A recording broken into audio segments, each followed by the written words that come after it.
Hi there, history class. Sorry I'm not looking my best today. I'm sorry I can't really be there. So my conflict is the Northern Malian conflict. And some background that you need to know is that Mali is kind of divided into two parts. Here's a map. There's this northern part, and it kind of looks like that triangle, and there's this southern part. And the northern part is called Azawad, and the people who live there are mostly Tuareg people, which is they're like sub-Saharan traders, and the people in the southern part are more like ocean-faring, if that makes sense in Africa, right? More ocean-faring like traders in the south. So the Tuaregs have a group called the National Movement for the Liberation of Azawad. And so they're like a rebellion group because they want to separate the northern part from the southern part. So on February 1st of 2012, so this is last year, when we were all still juniors, they decided to attack and take 3 cities. The cities are the ones penciled in here, here, and there. So they take the cities, and there's not much force against them when they originally attacked. And then the Malian government goes in and takes them back in like 3 days. But then after that, there's all these little skirmishes and stuff like that in all those 3 cities. However, by March 21st, the military's like, this shouldn't be that big of a conflict. So they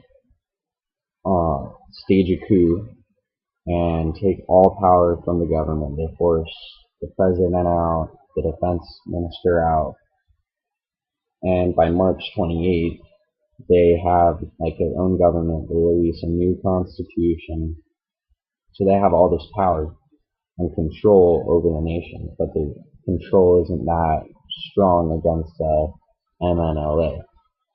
So during this time, the MNLA takes like all of that northern area in Mali. This in part goes to the weakness of the new government, as well as an alignment with certain terrorist organizations. So the military decides that they don't just want to be like a dictator government, so they decide to give power back to the old government, saying that they need new rulers, so there will be elections. So there are elections, and by April 25th, about a month after the coup, there's a new government announced. So in October, there's, not much has been going on. The Malian government has slowly been forcing back the MNLA northwards. But the UN decides to get involved, and a peacekeeping force is formed to help the Malian government. And also they say, African nations, this is kind of like your region, so if you can all put together like a band of militaries to help the Malian government, that would be dandy. So in December, the MNLA and the terrorist groups that it's working with have a power conflict, and the MNLA decides that it's better to just, be a part of Mali, so they go and realize themselves. And this is good because then it helps the UN to justify their reasoning for being there. So then the UN and the French have a lot more involvement.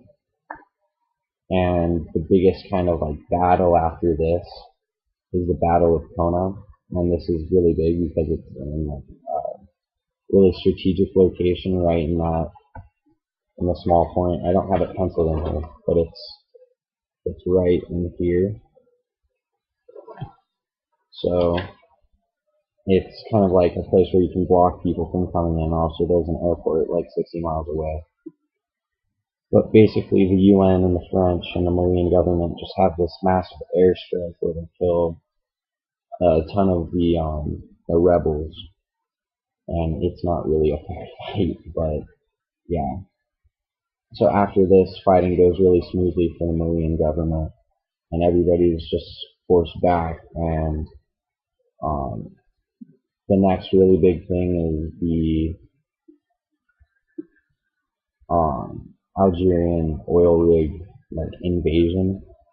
And so, I mean, when I saw this, I thought, oh my goodness, everything is going to crap in Africa, but it turns out everything was kind of like that before, and it's actually sort of showing more stability because here's the map one more time. Here's Mali, where all the fighting is happening, and then, so you know, the rebels are getting pushed north and north, and then here's Algeria, so that's showing that they're not in Mali anymore, so there's more stability in Mali. So we're supposed to relate it back to history. There's kind of two things that I see here. So one that I see is that the Europeans after World War II, when they left Africa, kind of just carelessly drew borders in the countries and said, okay, this is Mali, and they didn't realize that they were pretty much grouping two very separate kinds of people together, and that kind of set a perfect stage for this conflict. And another thing that we've been talking about is sort of, or have talked about in the past, is Islamists, and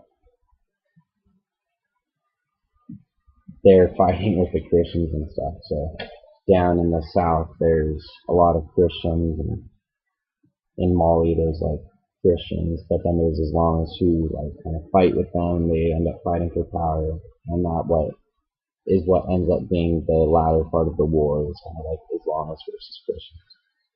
So yeah, I hope you guys all have a good day.